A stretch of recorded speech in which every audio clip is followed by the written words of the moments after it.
Hi there and welcome to this episode of the Practice Pulse podcast, where we explore the use of technology and AI to improve the operational efficiencies and accelerate growth of healthcare practices, putting the care back into healthcare. Now here's your host, Jim Steinmark. Well, welcome everybody to another episode of Practice Pulse podcast, where today we're very honored to have Christine Stump with us. She is the founder of Yoga Guide. We're going to hear a little bit more about that in just a minute. Christine is a former paramedic and a field supervisor, and she's been guiding yoga and movement practice since 2005 and practicing since 1971. That's amazing. I wish I could stick to one thing that long, other than just breathing. She is a writer, creator of Foundations of Healing Yoga, elucidating 6 scientifically investigated ways yoga facilitates healing in your body-mind. We'll get into that in just a minute, too. Very interesting.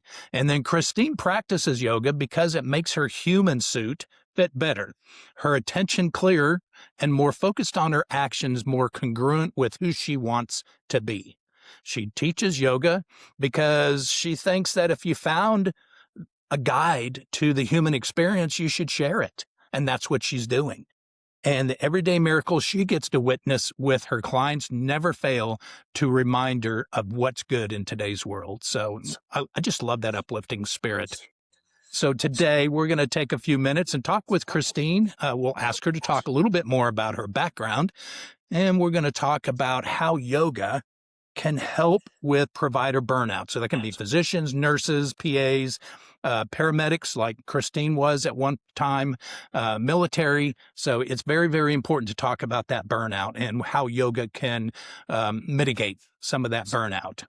And then she is writing a planner called Bring Your Yoga Home. And if we have enough time, we're going to ask her to talk a little bit about it. It hasn't been published yet, so you're getting a sneak preview of something that is yet to come. So with that, I'll turn it over to you, Christine. Thank you very much for joining us, and tell us a little bit more. Hi, Jim. Thank you so much for the invite. I'm honored to be here. And this is a topic, provider burnout, that is deep and close to my heart. My interest in it comes from having witnessed it at every level of provider that we interfaced with, right? Having experienced some of it myself. And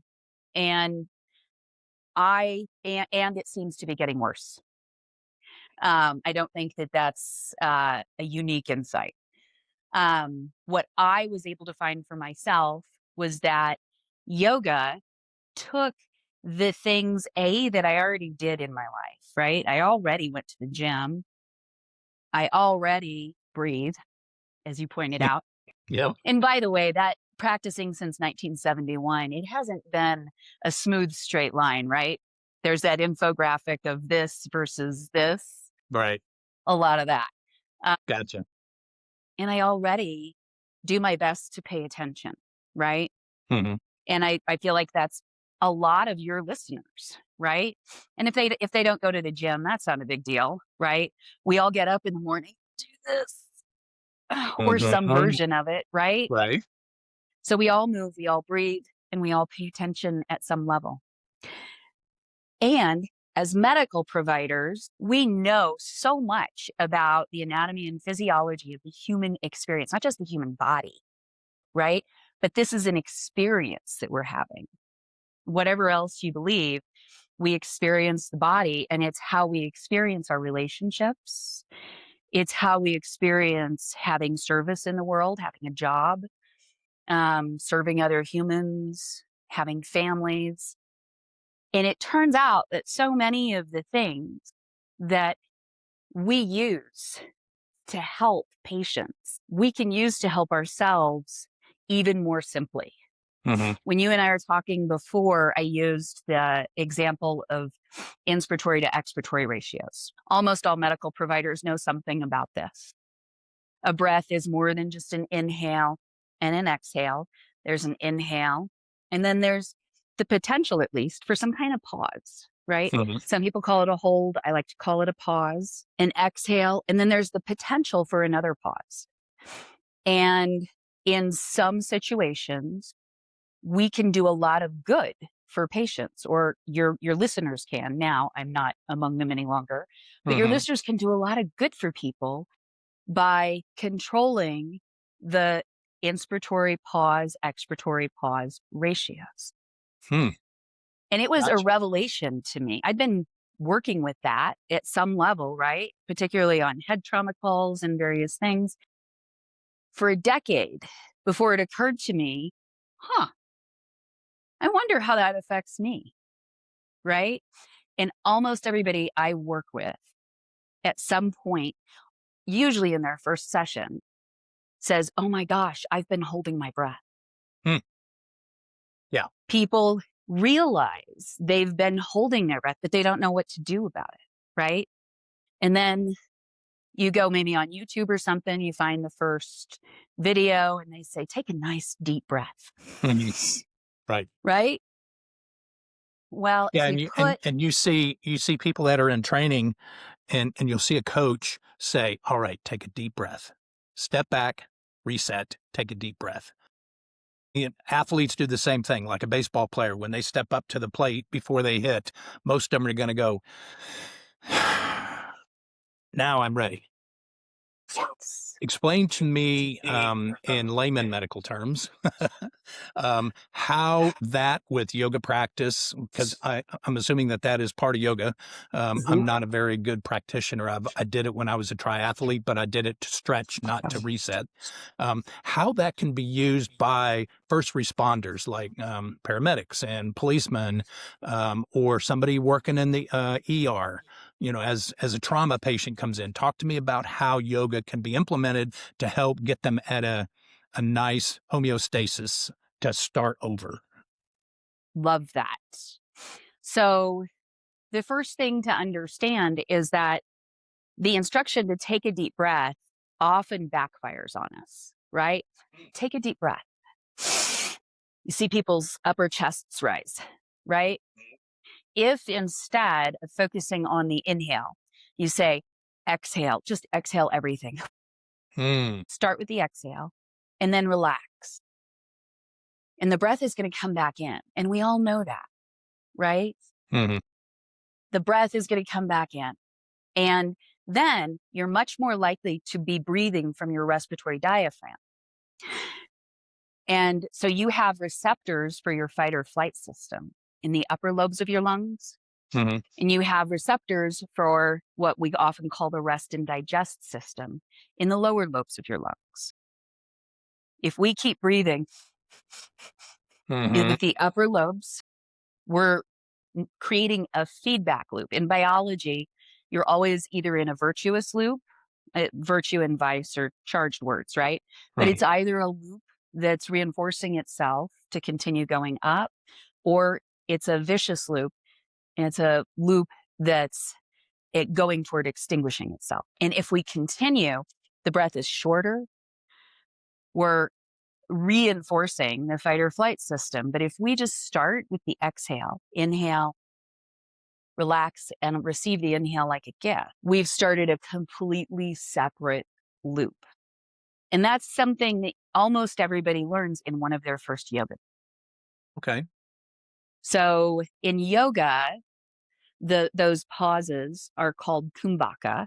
It's just a fancy word, means the pause, the part between, right? And the other thing that we're encouraged to do is find that fractional moment of a pause, right? After you do take that inhale, notice that there's nothing left to do for a moment. It's a fraction of a moment. Right. After you take that exhale, you might feel a little bit more still. I recognized this. There's a guy who writes on Medium. His name's Dr. Michael Hunter. And he's a physician who writes almost daily about preventing provider burnout. And I find so much of what he talks about, I want to talk to this guy because I'm pretty sure he does yoga. He talks about, and this is why I know that it can work for general practitioners, dermatologists, everybody.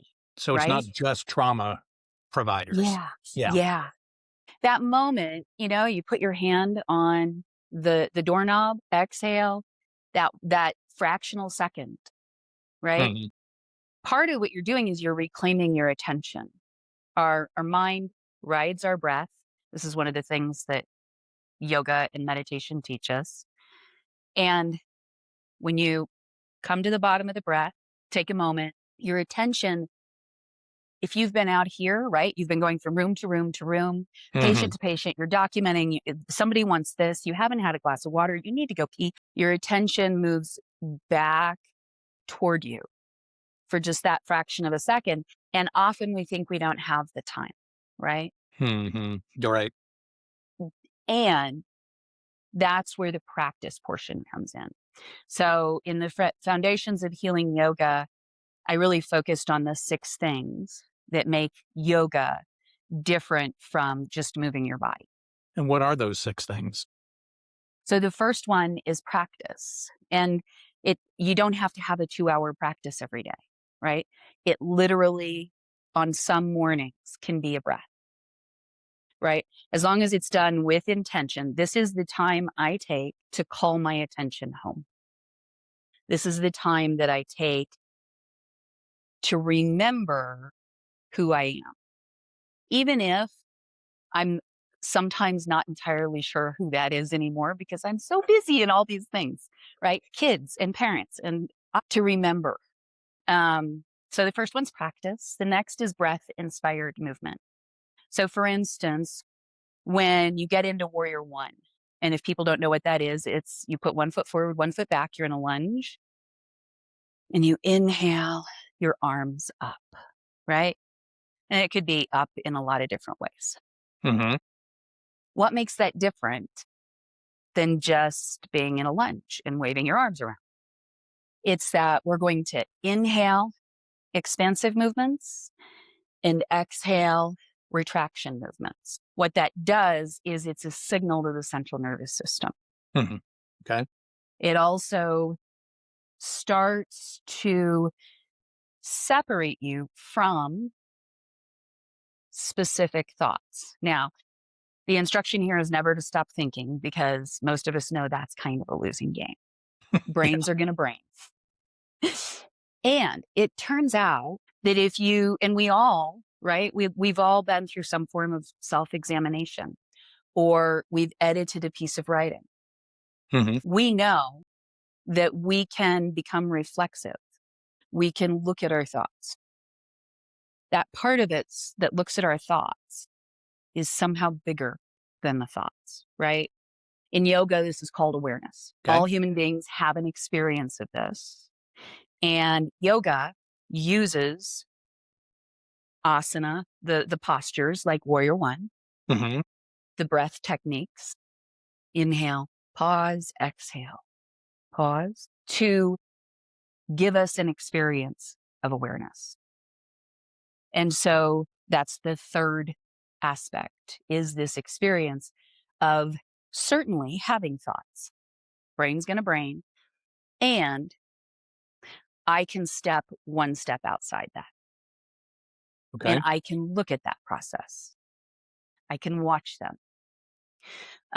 The third is true core, which gets a little technical in yoga. The term is bandhas.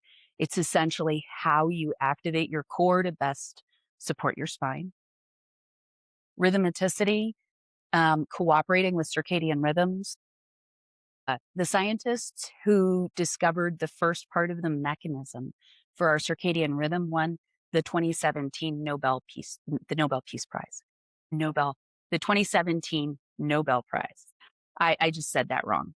Yep. No, I got you. Wasn't Peace Prize, but it was a Nobel Prize for. Yeah, Yes. thank you.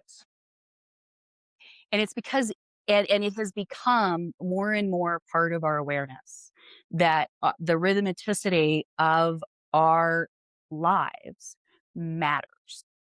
This became a really huge deal for me and my crews because we work nights, Mhm. right?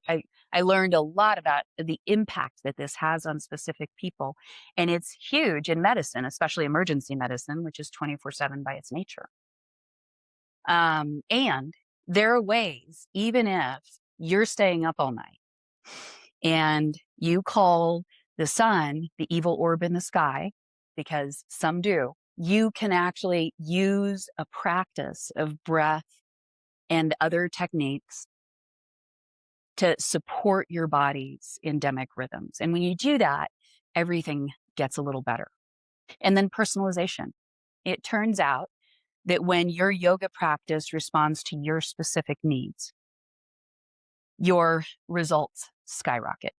So those are the 6 things. Can you go through the 6 again real quick? Practice, Okay. breath-inspired movement, meditation, what I call true core, rhythms, circadian rhythm, and personalization. Gotcha.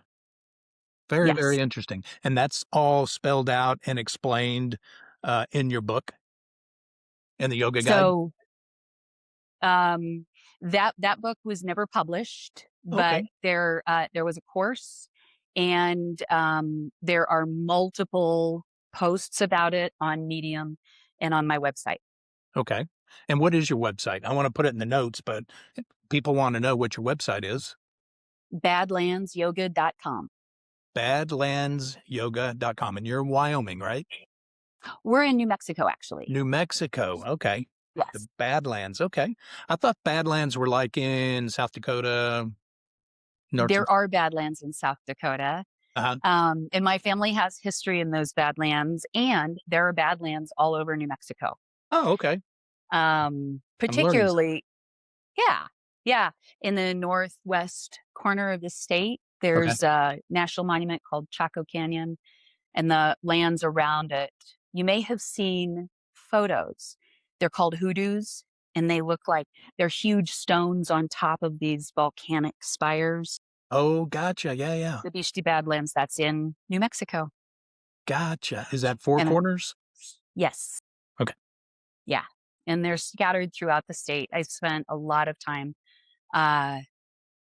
camping and meditation out there. Interesting. Yeah, boy, I tell you, I struggle with meditation because my brain starts to brain. And I mean, the whole purpose of meditation is to stop that and kind of refocus and regenerate, but I can't do it. I have a really, really hard time because I'm quiet. There's no, my eyes are closed. I'm in a quiet position, but then I start thinking, okay, I need to do this. And, I forgot that. And then a dog barks and forget it. So that happens to everybody. What if you treated each of those thoughts like one of your kids, right? Mm-hmm. You and your practice partner, you and your life partner are having a conversation. The kids come in like, Bobby's pulling my hair or whatever, right? Yeah. Hang on, right? You're keeping an eye out. You're making sure that nobody is sending anybody to the hospital. You're keeping folks safe. You're aware of them, but you're remaining centered in a different experience. So Rather you take than that and park it. You take it in part, or you just watch it, right? And with our thoughts, now with the kids, you eventually probably have to get to that. Yeah. But with our thoughts, part of what you start to notice is that some of them really didn't matter as much as we thought they did. Yeah. Some of them will find their own space, and then you start to notice spaces in between them. And that can literally slow down time. And we all know that athletes and high performers in every field know how to slow down time. And people do it sort of instinctually, right? You get into a really great project and you can sort of see how all the parts fit together. Yeah. When you get, And that's totally get what you're saying. When I was teaching people how to troubleshoot electronic situations or computer programs, if you just stay right here, that's all you're going to see. You need to kind of pull back and look at the bigger picture and see the up and downstream impacts or the cause and effect. So if you pull yourself back a little bit, then you can think about other aspects instead of just what the problem is. And boy, I wish I could do that more in my in my life, especially at 3 o'clock in the morning when I wake up and say, "Ooh, I got to do that." Do I get up and do it? No, I'm going to wait till 5 o'clock when I get up to take the dogs out. Well, then I flip flop between 3 and 5, not doing it. So I need to learn what you were talking about, is taking that and putting it to the side and recognize that space. Recognizing the space. And I think everybody has this capacity. And the first aspect is it's a practice, right? If we get ourselves in an emergent situation or almost into burnout, right? We're pulling our hair out.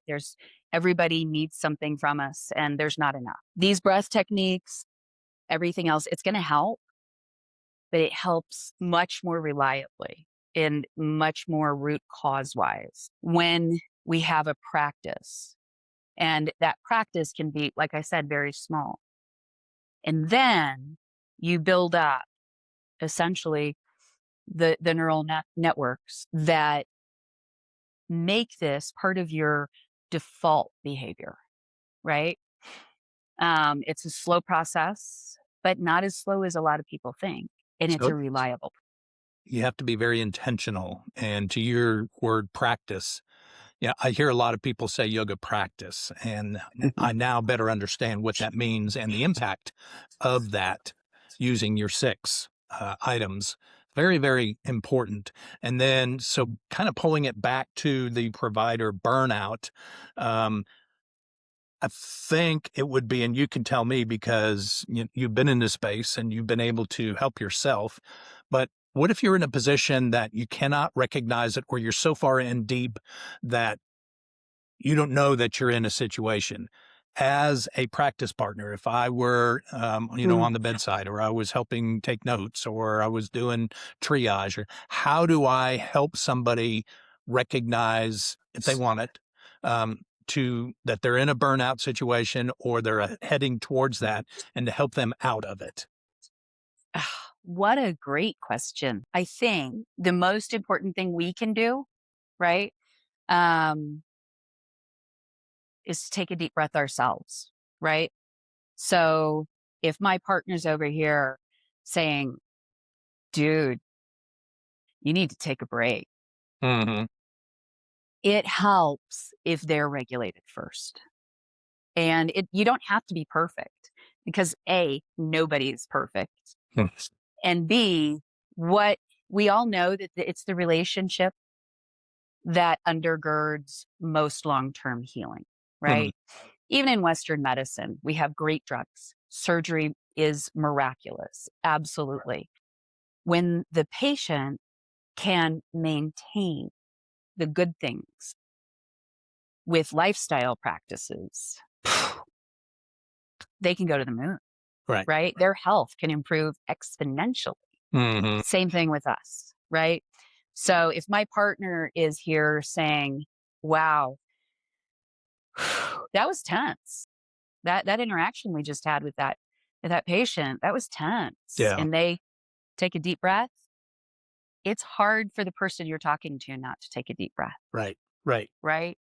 And so every moment of that, human beings have mirror neurons. If I go, that was rough, or man, I'm really sorry, that was a rough call. Yeah, that's the third one today that went that way, right? Being there, being present is how we can help one another. And you're right, it takes wanting to hear, Right. right? But if the person that you're talking to is receptive, or may become receptive, right? Because it's probably not going to be the first conversation Mm-hmm. that gets through. But if they're receptive, having the tools to take a moment for yourself in their presence makes it okay for them. It facilitates it for them. Mm-hmm. And then your empathy, right? Because I'm going to guess that most of the people watching this have had an experience, if not of burnout, of stress. Right. Yeah. Just having there are too many things I need to do right now. And it's honestly sort of built into medicine, because you sit down with another human being, and it's different, of course, in a primary care practice, but they may come in with multiple overlapping pathologies. And it's really hard to help them, especially in 15 to 20-minute sessions, if that's what you're afforded, to get to where all of those strands sort of come together. And it's a fair shot that some of those strands, at least, come together in coming home to themselves. Mm-hmm. And when we're able to do that, wow, I think the good that we can do for our patients, our colleagues, as well as ourselves, is limitless. That's awesome.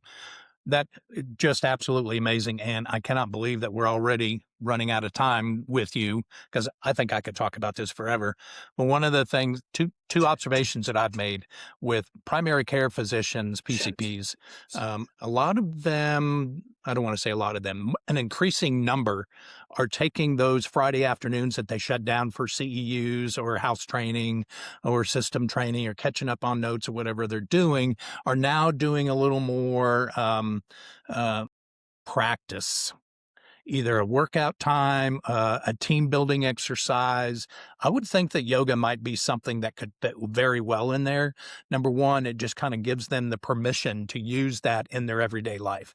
And if someone like yourself were able to go into a practice, and maybe you already do this, and teach like an ED, or teach a PCP office, this is something that can help you guys kind of reset and get to a common level, and recognize it in other people so you can help each other. I think that would be phenomenal. So maybe that's something that that we can talk about at another time, bring you back in, and maybe we can talk through how to help offices or hospitals or healthcare facilities, or even fire departments and police officers as well, because they go through this heading towards PTS. So we definitely want to stop that as much as possible as well. So you've Hear, done hear. you've done a fantastic job of explaining yoga and how it can be used to work against burnout, provider Mhm. burnout, and how you can help yourself kind of reset and recover. I like the intentionality that you brought in presenting yoga and how it's used in practice, because there's a couple of things that I've noticed is intentionality is very, very important, the practice of it, and the focus. And all three of those just seem to be a way to kind of pull yourself away from that burnout or that high stress situation to get you a reset. I love your summation. Good. I would like to say Yeah. that practices are really built just out of rhythms. And it might sound like adding one more thing to your day, but it really can be the moment you wake up, right? Or the moment your feet go on the ground, you can have a note for yourself. Exhale, find the pause. That's the beginning. Instead of rolling over and picking this thing up and checking, Right. do what you just talked about. Start your day off on the right foot. Yes. Or on the left. Just breathe. Very good. Very good. Well, Christine, thank you so much for taking time out of your very busy schedule. I felt myself wanting to breathe a lot during that conversation. Just like you said, once your partner does it, then it's going to happen. And it's the same thing with yawning. Someone yawns and now all of a sudden you're yawning. So again, thank you very much for your time and your insight in how we can bring a little bit of mitigation to physician burnout or provider burnout. So we hope to see you next time on the Practice Pulse podcast, and we'd like for you to come back. I would love that, Jim. Thank you so much. This is such a meaningful conversation, and I'm honored to be part of it. We were so glad to share it. Thank you very much. Thank you for joining us for this episode of the Practice Pulse podcast. We hope that you were able to take just a little nugget of knowledge in our discussion with healthcare experts. If you want more information and would like to be a guest, please visit our website at www.claritymedsystems.com.